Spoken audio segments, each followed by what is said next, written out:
Prieš 15 metų prasidėjo vis ta veikla su mediena ir pagrindinė užsakovo ūkininką, ūkis plėt, peinukė didėja, stovus žmonės, kur fiziniai asmenys keit irgi, pavyzdžiui, būn, kad reikia ir murlus, ir kazalus, ir lotus, ir lietelius pakeist.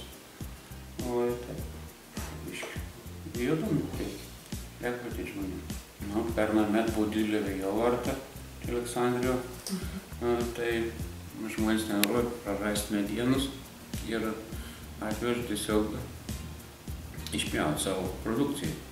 Mes tik tą teikiam paslaugų kapjovėje. Jeigu reikia, galim aptekinti medieną, galim skaidrus išdrožti ir galim išpjauti lentas.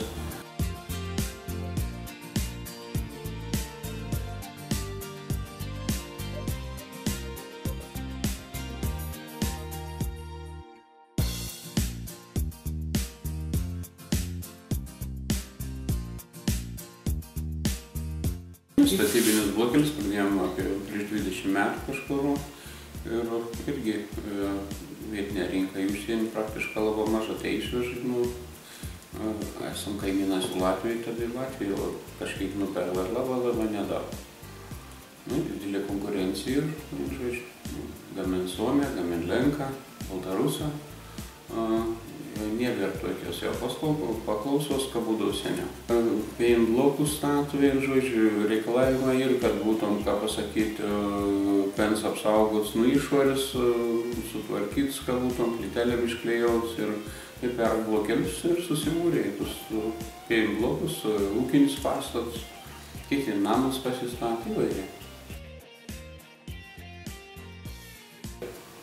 Šulint žiedus irgi, ką pasakyti, daugiau fiziniai asmenys, ūkininkai daugiausiai gręžinius sudaro. Šulint žiedus irgi, kažkur po blokėlį porą metų praleidus pradėjome žiedus gaminti. Šiandien darom 3 rūšių, 3 dydžių. Pavyzdžiui, gaminam vienos rūšies, vieną dydį. Pradėjo žmonės prašyti mažesnį, kiti šulinis torams, reikia pagilinti, reikia vėl įleisti, reikia mažiukų. Reikia drenažui naudoti, dar kam.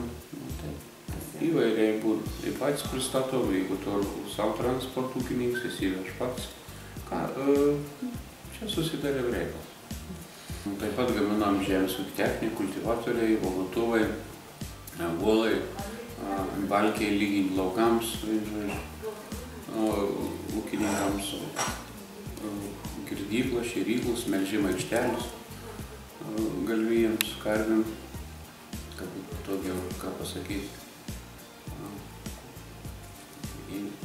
įmilius padaryti, gyvulis nesusitraumuotų.